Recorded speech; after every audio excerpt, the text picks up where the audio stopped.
Hey, how you doing? My name is William Lawson, and I am the host of Real Talk on Blog Talk Radio, and doing this video thing, the Real Talk thing, because I had this idea.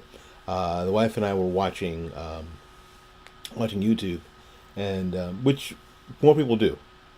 You know, they have all this talk about networks and who's watching and who's not watching. Well, frankly, nobody's watching because we're all watching YouTube. We're all watching Vimeo. We're all watching something else.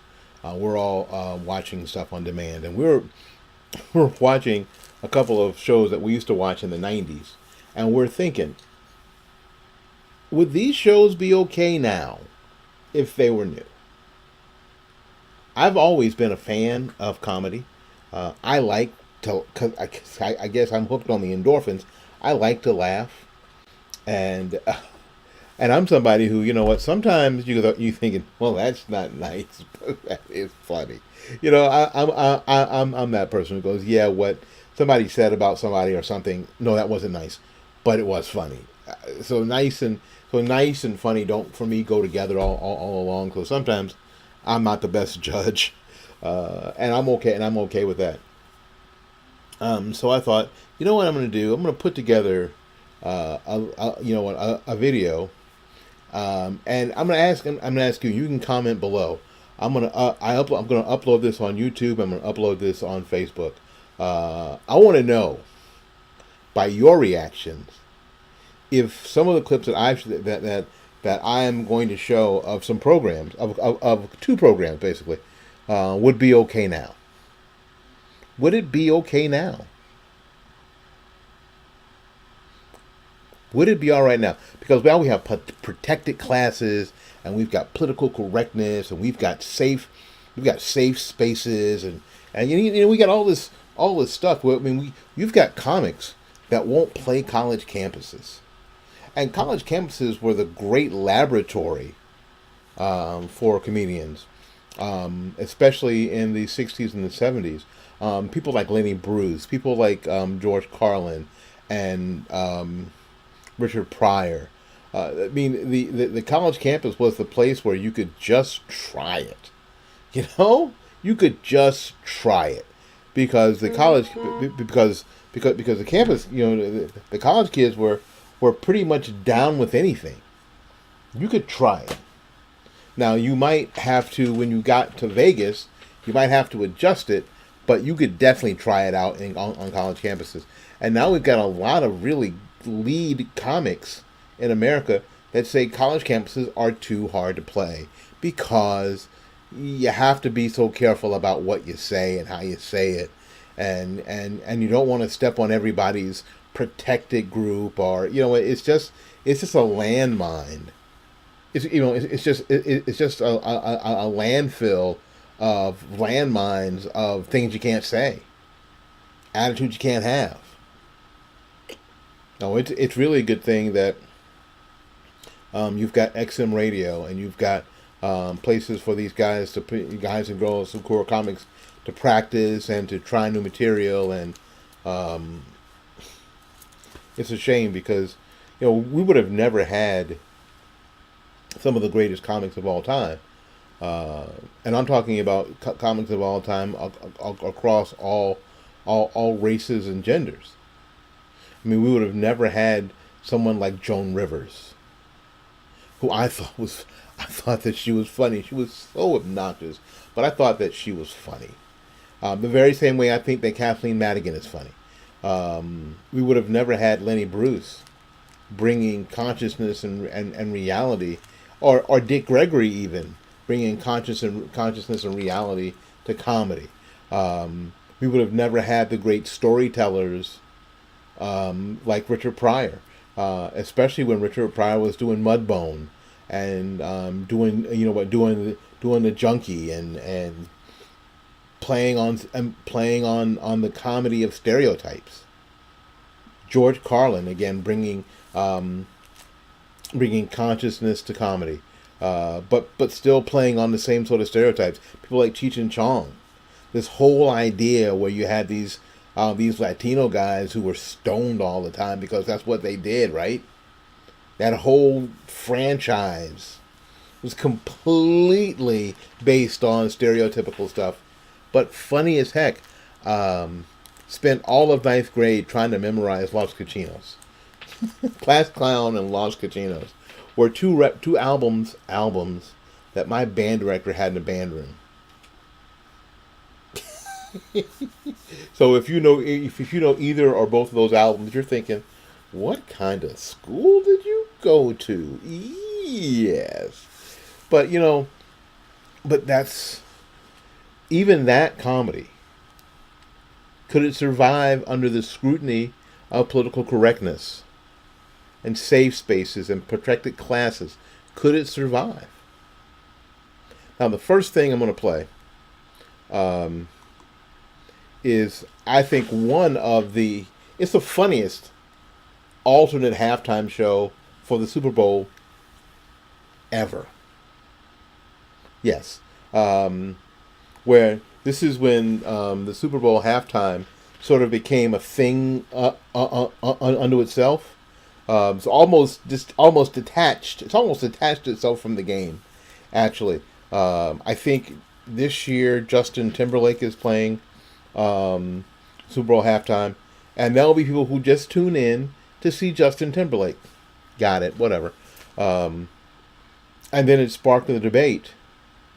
What's the best? And that's nothing else you can comment on, because it's an aside. But because I'm starting here, what's the best Super Bowl halftime show? Please, if you're boycotting the NFL and all that stuff, I don't need to hear from you, because if that's all you're going to talk about, then I don't want to hear it. But I want you to answer the question. What's the best Super Bowl halftime? For me, it's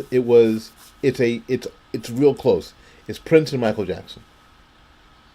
When they're playing when he's playing Purple Rain, and it's pouring down raining, almost like a special effect. It was awesome. And then when Michael pops out of a floor and just stands there, and people just go bananas. Amazing moment in television. But look at this halftime show, and let me know what you think about it. This is from In Living Color, a segment they used to do, Men on films, Men on whatever. This one was Men on Football. Big Access Channel 96 presents Men on Football.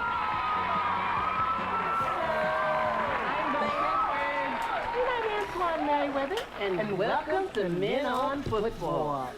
The show that looks at football from a male point of view. That's right, tonight we're live and uncensored. That's right, naked to the world. Do you know we have a new sponsor? Wilson Sporting Goods, the official balls of the NFL. I ain't said a word. You know, a lot of people were very surprised to hear that we was doing a special football show. But we've been fans of football for many years. I mean, what other game boasts such great names like Dick Butkus? Or my favorite, Bob Greasy. Now, isn't he a tight end? He was.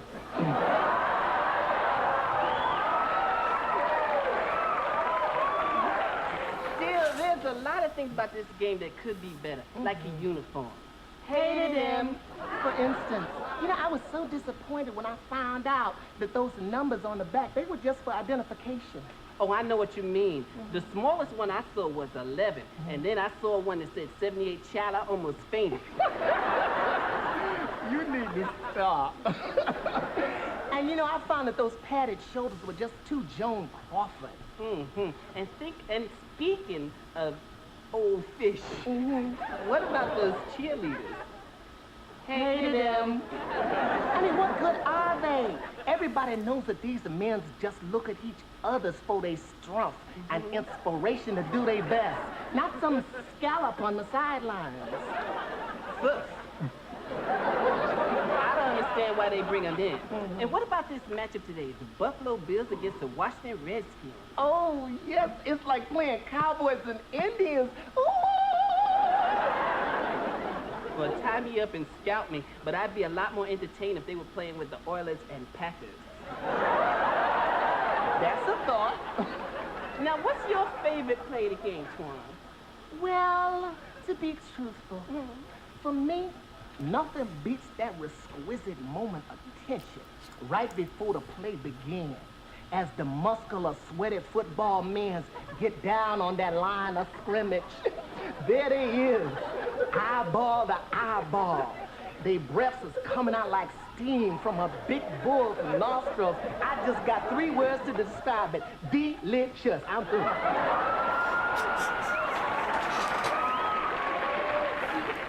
Uh-oh, I think I just sprung a leak. And speaking of football, let's bring back that Joe Namath. I mean, I'll never forget the time when he put on those pantyhose on national television. It must have taken so much courage for him to come out and say, this is me, this is who I am. Call me Broadway Joe, because that's how I do it, the Broadway. Time out. Now, you got to reverse that call. Joe Namath is married. Hello? Well, so is Richard Gere, and you should have seen that gerbil in the wedding dress.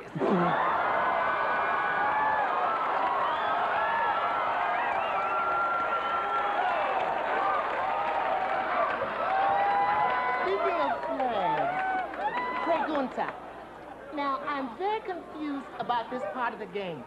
Now, Blaine, we all know what a red flag in the right pocket means. But what does the yellow flag in the left pocket mean? Oh, I think those are the wide receivers. But there's so much about this game that's so confusing. For instance, why do they stop a play when there's too many men on the field? To me, that's party time. Because, Blaine, too many men, that's an illegal formation. Well, if love is wrong, then I don't want to be right. And you don't know the first thing about football. And you don't know the first thing about lotion. Well, anyway, Oh, you about to seriously work my last good nerve, ain't you? don't get mad, Twan.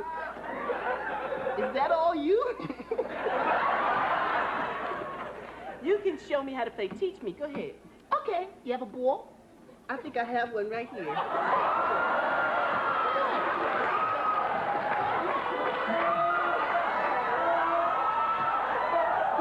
I think I played this one before. All you have to do is stay high and take the little blue ball and start running. But isn't that gonna hurt you? Take the ball, silly. Go ahead, stay high.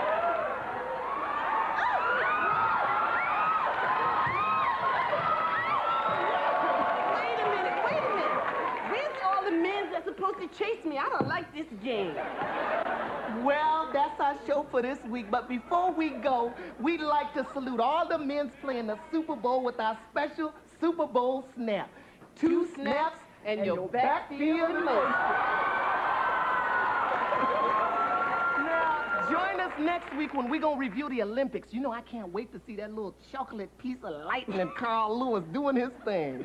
Well, you know why Carl runs so fast. You can run, but you can't hide from your true self, Miss Lewis. Hello, the books has been read and the library is closed. Yes, it is. Goodbye.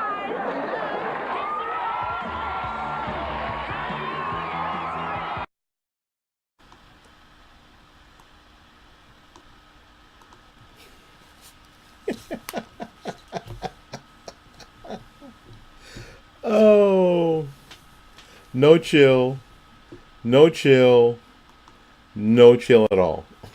Absolutely no chill at all. Nothing. No nuance, no nothing. Just out there. During the Super Bowl. Huge audience. And really little or no backlash. Little or no backlash from that at all. What do you think? Do you think that they could do this now? That this could happen now? That instead of Justin Timberlake, we could have another episode of Men on Football like that? Like the one you just saw? Now, this wasn't 50 years ago. This was in the 90s. This was 20 years ago, right? Yeah. This was In Living Color. This is from In Living Color, a very, very popular comedy show. Sort of pushed Saturday Night Live. Just very, very funny. And I mean, and in this particular instance, pushed Saturday Night Live and won. They got to do. I mean, they did and this was a broadcast that was timed. This segment that we just saw was timed perfectly to fit into where the Super Bowl halftime show went. And people turned off the Super Bowl halftime show. I don't remember who it was to watch Men on Football. I know we did. I know I did. Absolutely amazing. The Bills lost. I think the Bills lost anyway, so it didn't matter. Could we get away with that now? Are we at a point in our society where that is no longer acceptable? And why? Write your comments below, because I'm really interested in seeing your comments. Write your comments below. I'm really interested in seeing them. The same program in living color.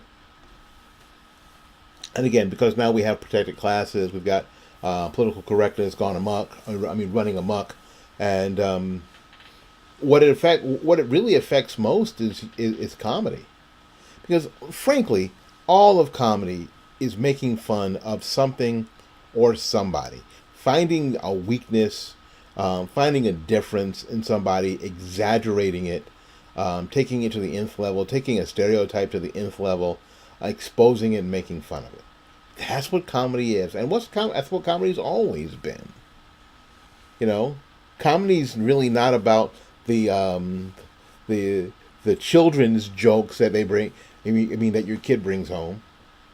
That are play on words. That's not what comedy, as far as I'm concerned, is finding the weakness in something or somebody or a system or something, and then exposing that weakness, bringing it to the fore in a way that's humorous. And sometimes, like I said in the open, sometimes it's not nice, but it sure is hell funny. One of the characters in Living Color was Handyman. And I got this special clip of Handyman and the Tiny Avenger. I won't play all of it. But I am curious as to what you think. Because it's 11 minutes long. I'm not going to play all of it. I'm going to play enough to where you get the gist of what all of that is. And then again, I want to ask you. Do you think we could do this now? Do you think we could get away with it in 2017? That any popular television show could get away with this in 2017?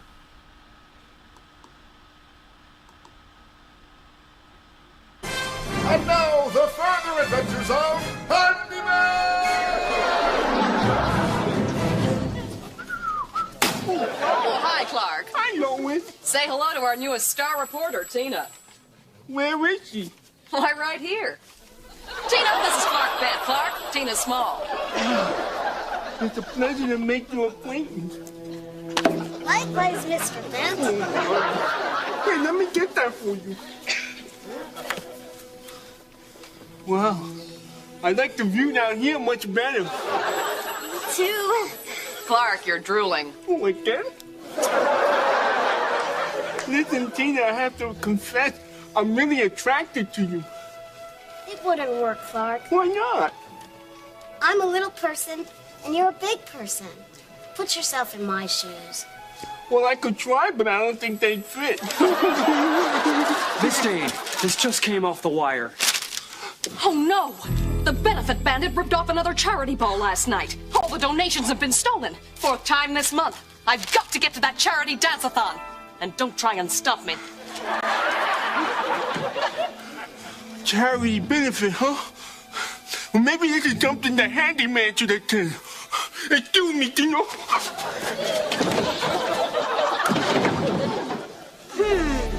Maybe I could help.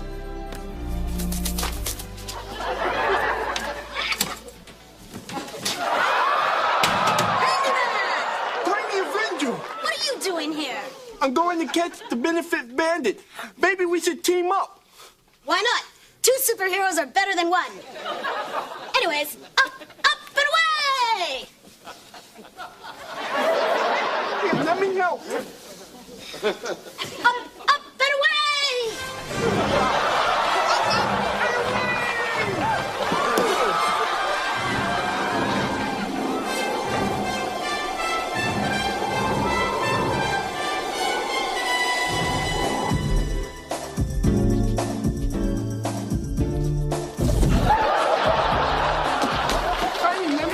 up.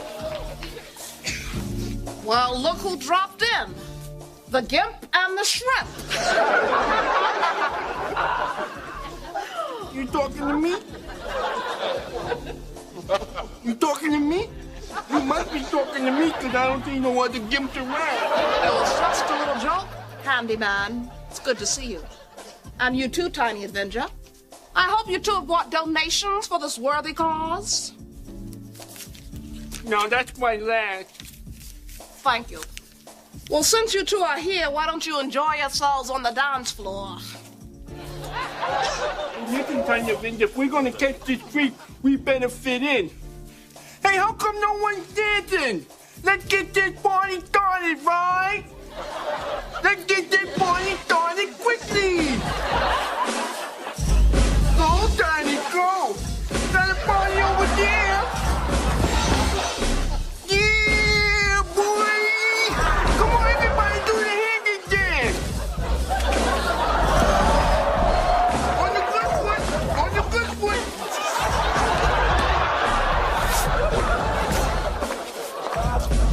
Bravo! Bravo! Let's hear it for Handyman!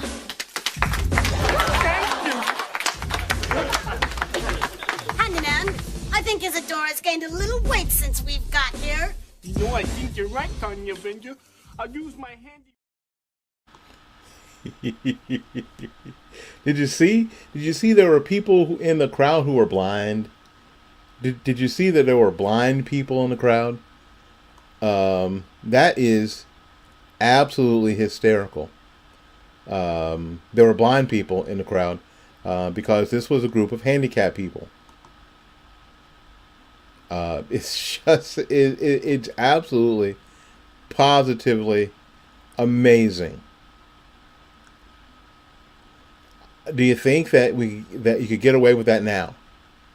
Do you think that's? I mean, do you think it's possible that you can get away with making fun, literally making fun of the handicap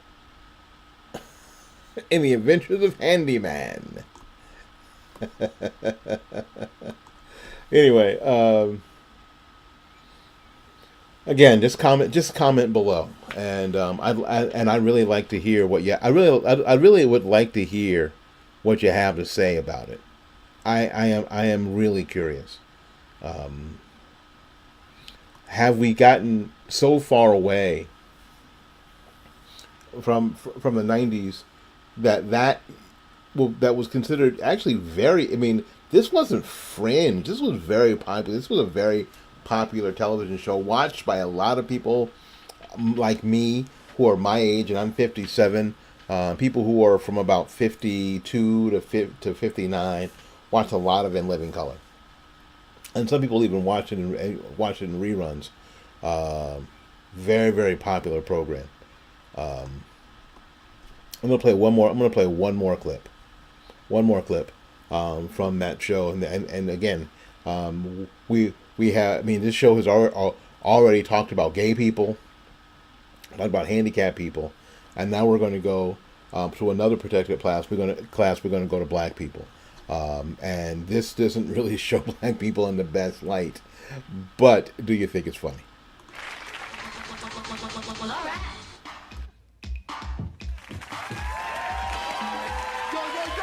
to the Homeboy No Money Down seminar. That's right, we're gonna teach you how to get paid with absolutely no money down. That's right. I'm with this the Iceman. Chillin'. Yo, our secret to success is right here in our new little booklet, How to Make More Money Without Using Your Money. Might well you ask, whose money should I use? Well, who got more money than they know what to do with? The government. And in part one of our booklet, we're gonna show you how to use that money from the government. For example, did you know that food stamps cannot be used to buy alcoholic beverages? But how could I use that knowledge to work for me? I'm glad that you asked. Let's look at the chart. I go into a store and purchase a pack of beer for, let's say, $3.99, Or even less, depending on the security system.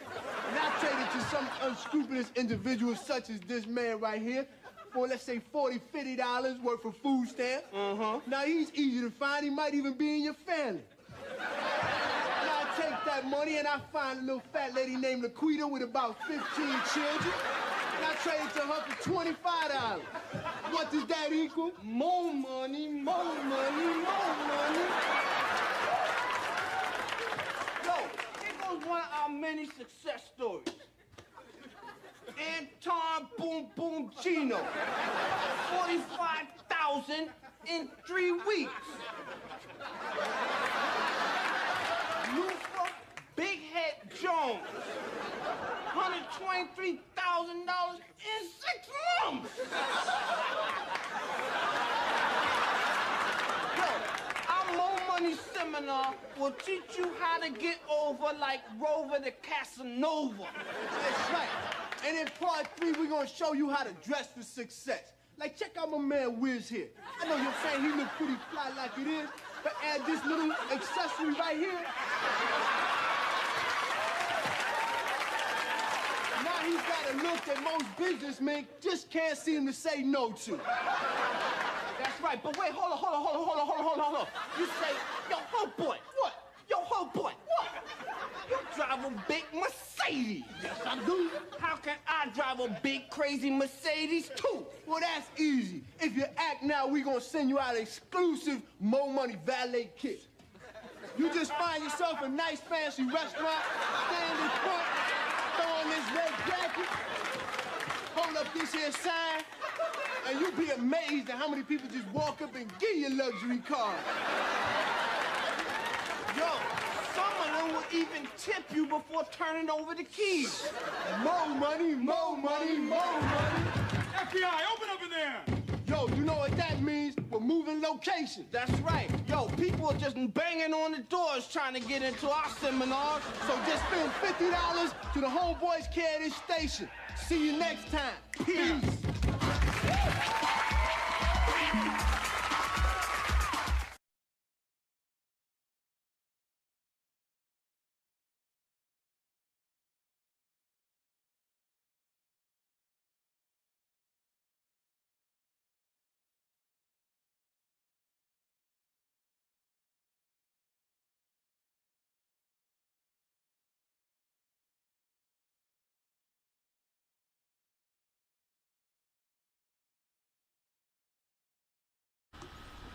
Yeah, teaching people how to do food stamp fraud. Is it that funny, or is it the characters, especially the characters in you know what, in the urban neighborhoods that we kind of recognize? I mean, there's always somebody hustling, Unfortunately, or fortunately, or whatever it was, there were always grocery stores in the hood where I've been growing up. There's small grocery stores that were committing some sort of food stamp fraud. Just buy whatever you want. So if you're going to buy beer or you're going to buy wine, and say the price of a can of beer was $1.50, that'll cost. It was $1.50 cash. It was $5 for food. It was a $5 food stamp thing, right? And they would just ring it up as something else. And a lot of those stores didn't keep, you know what, the great computerized inventories. So they just take the money and they just take the food stamp, put it in a register, and turn the food stamps in, and get money for it, with no real record of what you were buying. I mean, what people are buying it for. Don't care. A lot of stores, grocery stores, and you know what, in the hood were committing food stamp fraud. I mean, to the degree where, yeah, that's why. If you don't understand why that's funny, that's why it's funny, because a lot of people saw it. It's kind of an urban thing. People saw it, and there was always somebody hustling, always somebody selling something out the back of their car, always somebody with something, you know what, some get rich thing, more money, always. You know, that's why that's funny. Because it really really hits home. Now, what I want to know is that if we could get away, if you do think that anybody can get away with just the 3 skits that I showed you tonight, or are we at the end of at least that kind of comedy? Please answer in the comment area. Follow me on Facebook, William Lawson. Follow me on Instagram at Fightback Media. Follow me on Twitter at RBM Show. Thank you ever so much. We will, just like always, go out there and learn something, love somebody, and for goodness sakes, y'all take care of yourself. We will see you when we see you. Bye-bye now.